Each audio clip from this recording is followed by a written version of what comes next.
Hello everyone, welcome back to my channel. Today we're looking at another LEGO City 2022 set. This is the Fire Station, set number 60320. It is a 6+ set and contains 540 pieces. This set was purchased here in Canada where it retails for $89.99 Canadian. It features a fire station building with a road plate, a fire utility engine, a fire rescue helicopter, and 5 LEGO City fire minifigures. As usual, we'll start by looking at each of the builds, followed by the figures, then conclude with the box and my final thoughts. So starting off with the namesake of the set itself, we have the fire station. Like the 2009 one, it is a much smaller fire station compared to the usual sized ones, as it is not the flagship release for the wave. This year's flagship fire release is the Fire Brigade. I do have a review of that one out on my channel as well. Anyway, onto the fire station. Out front, we have the 2 road plates, like all the city sets released, all the city building sets released since 2021. We do have a 1/2 and a 1 full one for this set. Out front of the road plates, though, we have 2 little side builds, a tree with a kitten and a dumpster on fire. I'll show you the dumpster on fire first. It is a smaller dumpster than the ones included in the town center from last year. It does have the door on the outside, though. The flame piece was introduced in the fire, I believe the fire command unit from 2021. It has been used in almost all the fire sets for this wave. These are built on the 8x8 rounded plate, which gives them a nice look to their overall design. And here's the tree. The kitten mold, which I'll show by itself here in a second, is a brand new piece for 2022. And like the other one, it is built on a rounded plate.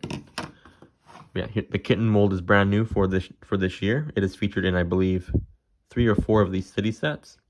The fire sets, all 3 of the fire sets, or 4 of the fire sets for the wave have it. The fire station, fire brigade, fire helicopter, and fire rescue and police chase. This is going to focus. There we go. I believe this is the only one to have it in dark bluish gray, though. And yeah, there we have the kitten.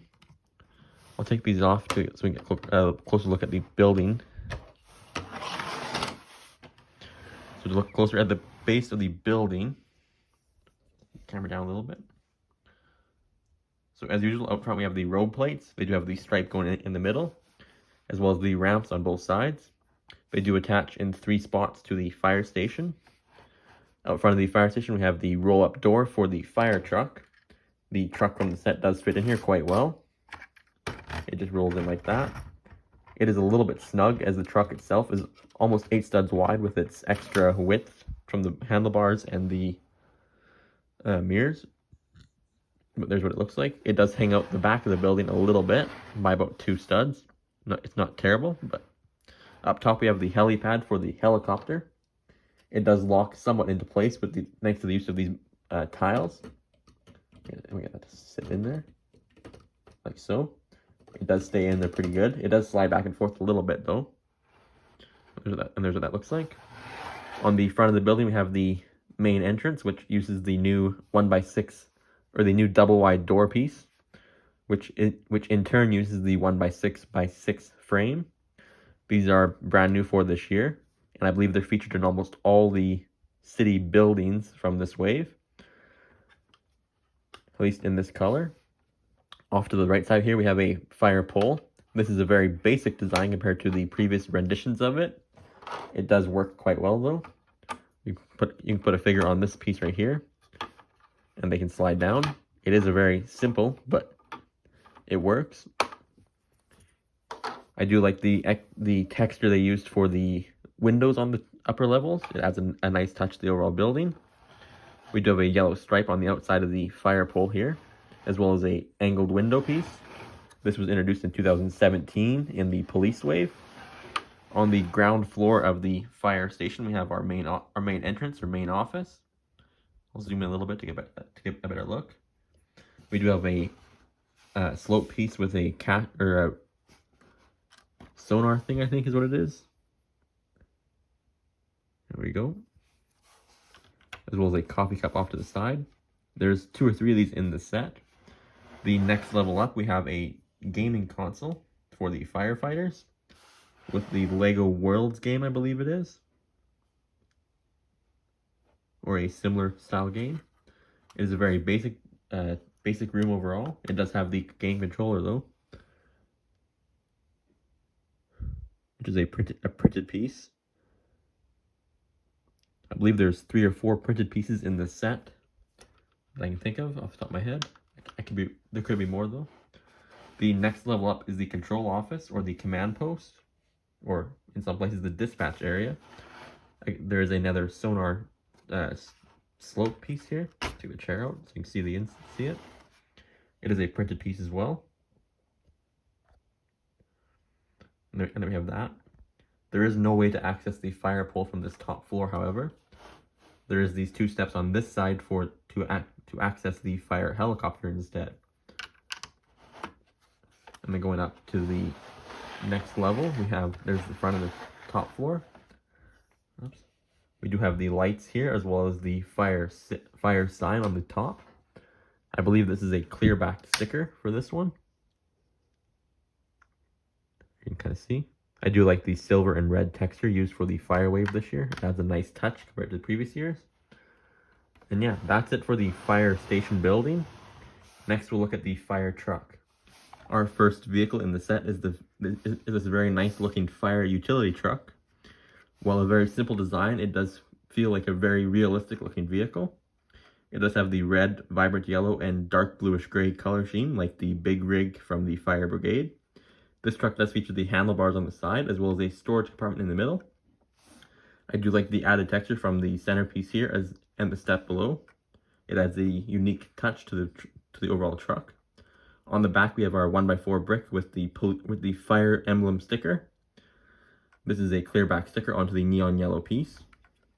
This door does open to reveal a storage crate with some firefighter gear in it, a mask, and a fire extinguisher. I do like the light bluish gray crate as it's a different touch compared to some previous ones. The back of the truck does have the sticker for the license plate sticker with the designer initials as well as the set number. There's also a nice sticker up here for a control panel. We do have 2 lights here for the fire rescue lights, as well as some brake lights and signal lights down below. And then we have the other side of the model. I do like the handlebars on the side, as it allows if you own all 3 of the key fire sets to have all your firefighter members go to a scene. Something a little bit different compared to some previous ones. The front grille of the truck is a very simple design. It does have a very rugged look to it though. Another sticker with the license plate down below. The roof piece has another firefighter sticker on the top. I believe it is the same one from the fire brigade, but I could be wrong on that. The interior has room for 1 figure. I put our fire chief in the truck. It is a very snug interior. There's not a whole lot of extra room. This roof just sits on this tile back here, like so. On the top of the truck, we have our fire water cannon, which is a little bit different compared to previous waves. I do like the more futuristic style of this fire line though. To launch this cannon, there's a button on the back, this red trigger. Pushing this fires the missile. I'll do a slow motion of that at the end as well. And yeah, that's it for the fire truck. Next we'll have a look at the box. Or the helicopter, not the box. And one more thing, here is the 2 fire trucks compared. I do like the big rig from the fire brigade, but I like the utility truck a little bit more, as it is a little more standard truck that is seen in real world fire scenarios, especially here where I live. But yeah, that's it for the fire truck. Next we'll look at the helicopter. Our second vehicle is the fire helicopter. As simple of a design as it is, I do quite like the overall look of this one, especially with the way they did the colors on it. I think compared to the trucks, the neon yellow is a lot more pleasant on this helicopter than it is on the trucks. It adds a unique touch to the overall design. The tail on this one is a printed piece with the fire emblem. On the sides of the truck, we have the water shooters, which use the new modified 2x2 round tile with the splatter design. This is featured in both this set and the big fire brigade in this design, as well as different colored versions in the ice cream truck chase and the mobile command center. The police command center, I guess is what it is. But yeah, we do have seating for one minifigure, as well as we have our pilot. And he can sit in there quite nicely. It is a fairly snug interior with not a lot of extra room. This one does use the sword blades, or Hero Factory sword blades, for the helicopter takeoff gear or helicopter gear, which works quite well for a smaller scale helicopter. The underscale of it is the usual design, which is fairly common for city helicopters. It does use the landing gear that has been seen in, I believe, almost all city, or majority of the city sets that featured these smaller helicopters. But yeah, that's it for the fire helicopter. Next, we'll look at the minifigures. A typical thing for city sets this size is to feature 5 minifigures, and this set is no different. On the left, we have 2 named characters from the LEGO City Adventures TV series, Fire Marshal Finn McCormick and Fire Chief Freya McLeod, as well as 3 unnamed city figures, 2 firefighters and the fire helicopter pilot. Of these figures, only the Fire Chief has an alternate expression with a smiling grin. Also included is a fire dog, something that is very common in the fire station city sets. So here we have the set box. Like usual LEGO boxes, we have the image of the set on the front with the information in the top left-hand corner. The top right-hand corner has a put out fires advertisement to show the helicopter and the fire truck's shooting mechanisms. In the bottom right-hand corner, we have the named minifigures, Freya McLeod and Finn McCormack. On the top of the box, we can see the rest of the figures, or all the figures together. We have 3 unnamed ones in the set, the pilot and the 2 firefighters. We also have a dog and as well as the kitten mold I showed earlier. On the back of the box, we can see some more images of the set. Here we have the main image of the truck going out to a call, as well as the helicopter. The top left-hand corner has the Connect Your City emblem, which shows this set next to the fire brigade. Next to that, we have some different images of the set showing the helicopter and the truck in action, as well as the ladder and the tree. And yeah, that's it for the box art for the city fire station. Next, we'll talk about my final thoughts. Overall, I do think this is one of the better fire stations in the city line. I do think the smaller scale compared to the previous ones helps the set out quite a bit. I did like the 2019 version, though I did think there was quite a bit that could have been changed on it. With this set, though, I think there isn't a lot that I would really change. Perhaps a second garage bay would have been nice, or a longer garage, but then again, that would have added some parts or price to the set. I do think the $90 price range is a perfect range for the fire stations, as to me, they don't really need to be large, gigantic $130 buildings. It's also nice to have the big fire battle sets like the Fire Brigade is something different. But yeah, that's it for my review of the LEGO City Fire Station 60320. Let me know your thoughts on the comments below, and thank you for watching. We'll see you in the next video.